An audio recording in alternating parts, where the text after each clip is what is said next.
with social media, how hard is it to create awareness? Right. We've obviously identified that just awareness isn't working. Like, it is not working. The whole at all. veteran community knows 22 people kill themselves Right. every You day. know, Like, whether What or not the stat is perfect is doesn't matter, happening. but like everybody knows it's a real giant problem. right.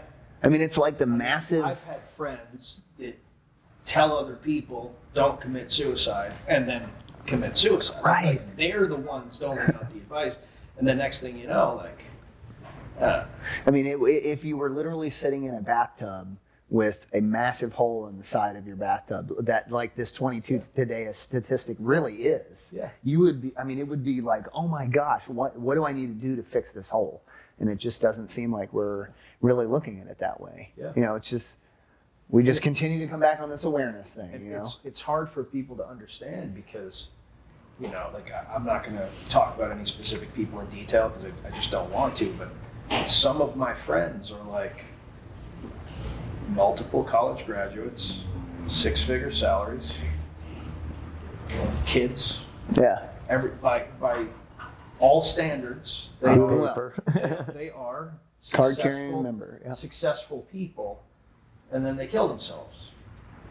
And it's so like I am not a person that suffers from depression. I am not a person like I have been depressed, but so like I don't even understand it, but I know it's different than what maybe you and I think about. Yeah, it's with how someone gets there, because it's not A, B, C.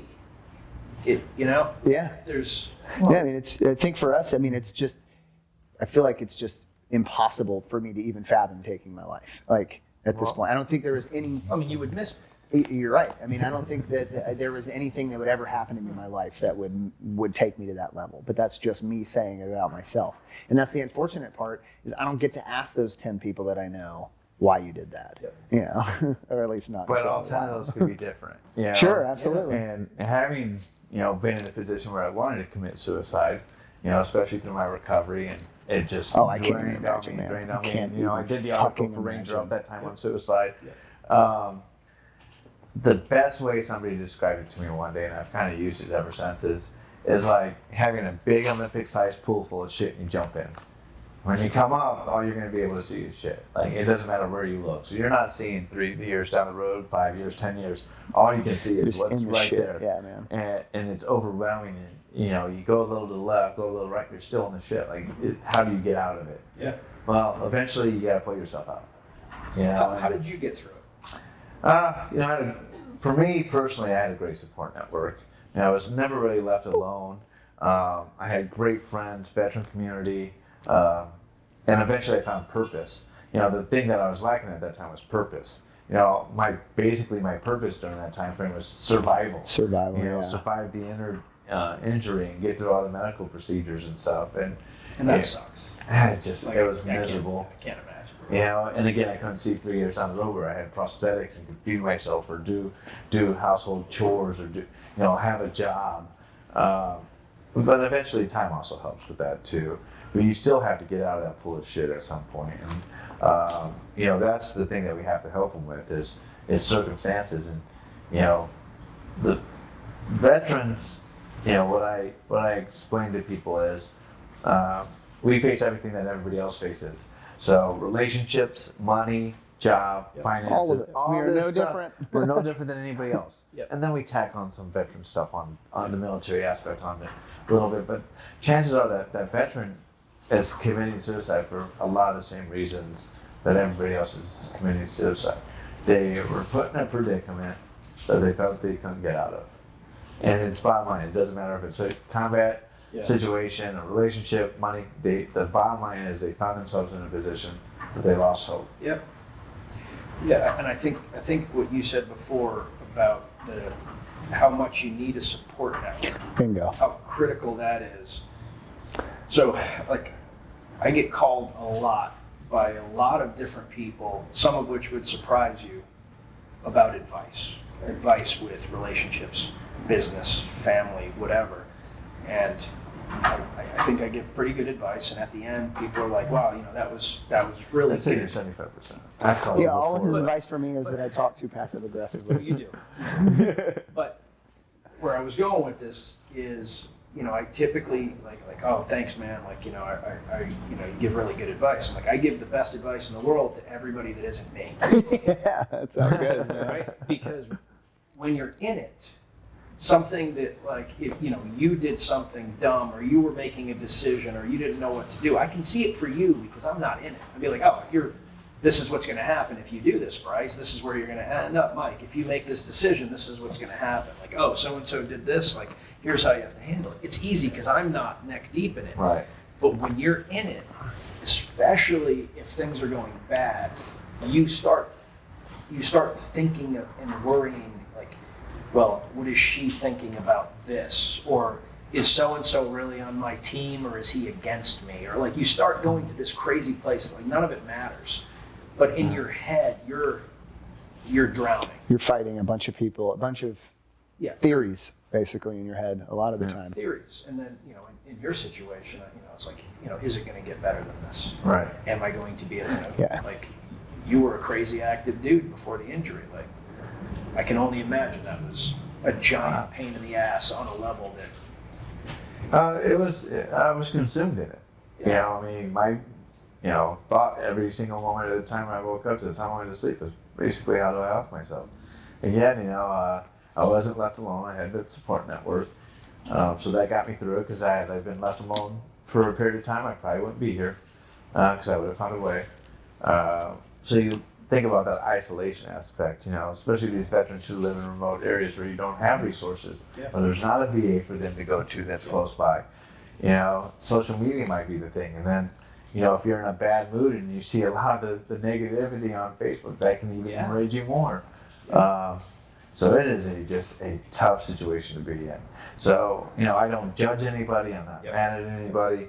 I'm sad I lost my friends, because they lost hope. They lost their purpose, or they felt like it was never going to get better. But ultimately, if we can help the veterans that are feeling that way, just see a little bit, maybe that's enough for them to pull themselves out. I think purpose is so important because it actually carries you over anything. There's a recent article that I just read. I'm probably going to name the wrong school, but I believe it was MIT. Wrong. Good call. I believe it was MIT, but essentially, like, regardless, there's a study that essentially has found that the natural human state is not happiness. Happiness is It's something you have to verb. It's a moment. Yeah. And so when we're constantly told, do what makes you happy, do what makes you happy, do what makes you happy. But the reality is that our natural state is not happiness. And so if you're always pursuing that feeling, you're most of the time going to be disappointed. Right. But if you're working towards something, and this I can speak to me personally. Sometimes it's like a long night. I'm in the office, or I'm doing a workout that sucks, or whatever. Like, I am able to say, well, I'm doing this because, I'm trying to get to the next place with the business. I'm trying to get, healthier. I'm trying to get, like, there are goals that I have that drive me, whether it's, charitable, business, personal, that I know I have to do X, Y, and Z to get there. And it removes this need to be happy. I expect to suffer on my path to these goals, and it makes it okay. If there are no goals, you just sit there and you're like, I'm suffering. This isn't right. I think everyone else is happy, but they're not. Like, and I'm not saying that in a bad way. Like, it's perception. I mean, it's the difference. It's understanding the difference between joy and happiness. Yep. And joy being something like Is it primary? I want to get comfortable for one of these Bryce you moments. should, I love because the these, feelings, what carried you through all the shit that happened here was the joy of knowing that at the other side of it, you were going to overcome a very large part of it. A very large, like, down setback in Ranger Up. So you kept that joy in your mind of like, we're going to get through this no matter hell or high water. And you used happiness in spurts to keep you going. Because as a friend of mine likes to say, happiness is a full belly. Sooner or later, you're going to have to eat again. And pretty good. And that's where people see happiness every day. They see the little fragments of happiness in people's lives. They don't see the joy, which includes the lessons that come with the downtimes.